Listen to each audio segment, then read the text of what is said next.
നമസ്കാരം എല്ലാവർക്കും. അപ്പം നമ്മൾ ഇന്നലെ പഠിച്ച കാര്യം എന്താണെന്ന് വെച്ച് കഴിഞ്ഞാൽ മാനിഫെസ്റ്റേഷന്റെ ഫസ്റ്റ് റൂളാണ് ക്ലാരിറ്റി. അതായത് നമുക്ക് നമ്മുടെ ലൈഫിൽ എന്താണോ വേണ്ടത്, നമ്മുടെ ഗോൾസ്, അതിന് കൃത്യമായിട്ടുള്ള ക്ലാരിറ്റി കൊടുത്താൽ മാത്രമേ നമുക്ക് മാനിഫെസ്റ്റേഷൻ വർക്ക് ചെയ്യത്തുള്ളൂ എന്ന് ഞാൻ ഇന്നലെ പറഞ്ഞു. രണ്ടാമത്തെ റൂൾ എന്ന് പറയുന്നത് തോട്ട്സ് ഷേപ്സ് ദ ഡയറക്ഷൻ. അതായത് നമ്മൾ എപ്പോഴും ചിന്തിക്കുകയാണ്. നമുക്ക് ഒരു ദിവസം 70,000 തോട്ടാണ് നമ്മുടെ മൈൻഡിലൂടെ പോകുന്നത്. നമ്മൾ എന്നും തടസ്സങ്ങളും പരാജയങ്ങളും പ്രശ്നങ്ങളും ഇത് മാത്രമാണ് ചിന്തിക്കുന്നതെന്നുണ്ടെങ്കിൽ നമ്മുടെ ബ്രെയിനിന് ഒരു RIS എന്ന് പറയുന്നത് ഫിൽട്ടറിംഗ് സിസ്റ്റം ഉണ്ട്. അപ്പം എപ്പോഴും നമ്മൾ കാണുന്നതും കേൾക്കുന്നതും ഒക്കെ പരാജയങ്ങളായിരിക്കും. അതിന് മറിച്ച് നമ്മുടെ ഗോളിനെ പറ്റിയിട്ടാണ് നമ്മൾ നിരന്തരം കാണുന്നതും കേൾക്കുന്നതും അതിനെപ്പറ്റി ചിന്തിക്കുന്നതെന്നുണ്ടെങ്കിൽ നമുക്ക് പെട്ടെന്ന് മാനിഫെസ്റ്റേഷൻ വർക്ക് ചെയ്യും കേട്ടോ. അപ്പം നമ്മൾ ഒരു ദിവസം എന്താ ചെയ്യേണ്ടതെന്ന് വെച്ച് കഴിഞ്ഞാൽ നമുക്ക് ഒരുപാട് ഇൻഫോർമേഷൻസും ന്യൂസ് ചാനലും അതും ഇതും ഒക്കെ ആയിട്ട് നമ്മൾ ഇൻഫർമേഷൻ ഒരുപാട് ലോഡാണ്. അപ്പം കഴിയുന്നതും നമ്മൾ രാവിലെ എണീക്കുന്ന സമയം, അതായത് ആ സമയത്താണ് നമ്മുടെ സബ് കോൺഷ്യസ് റീപ്രോഗ്രാമിംഗ് നടക്കുന്ന സമയം.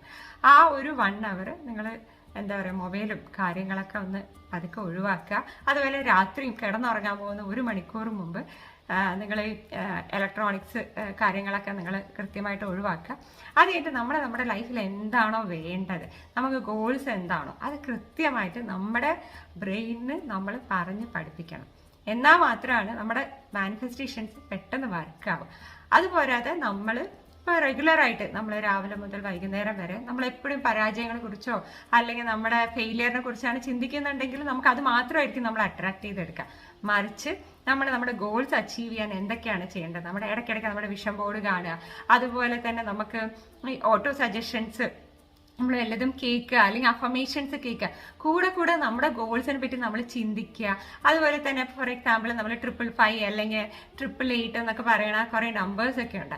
അപ്പം ഇതൊക്കെ നമ്മൾ എഴുതുക. നമ്മുടെ ഒരു ഗോൾ എടുക്കുക, നമ്മൾ കൃത്യമായിട്ട് നമുക്ക് എഴുതുക. ഓക്കെ, ഞാൻ ഇത് അച്ചീവ് ചെയ്തു.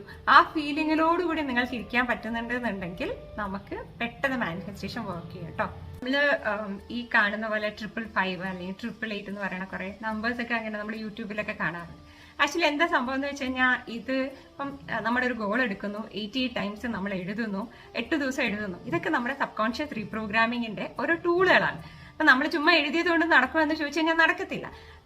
നമ്മുടെ മാനിഫെസ്റ്റേഷൻ എന്ന് പറയുന്നത് നമ്മുടെ ഗോളിലേക്ക് വേണ്ടിയിട്ടുള്ള ഇതൊരു റീപ്രോഗ്രാമിംഗ് ടെക്നിക്ക് മാത്രമാണ്. നിങ്ങൾക്ക് മാനിഫെസ്റ്റേഷൻ നടക്കണം, കൃത്യമായിട്ടുള്ള ആക്ഷൻസ് വേണം. ആക്ഷൻസ് ഉണ്ടായിട്ട് വരില്ല, അതിന് കൃത്യമായിട്ട് ഇമോഷൻസും ബിലീഫ്സും ഉണ്ടാവണം. എന്നാൽ മാത്രമാണ് മാനിഫെസ്റ്റേഷൻ നടക്കുന്നത് കേട്ടോ. അപ്പൊ നമ്മൾ എപ്പോഴും കാണുന്നത്, കേൾക്കുന്നത്, പറയുന്നത്, ഫീൽ ചെയ്യണത് നല്ലതായിരിക്കും.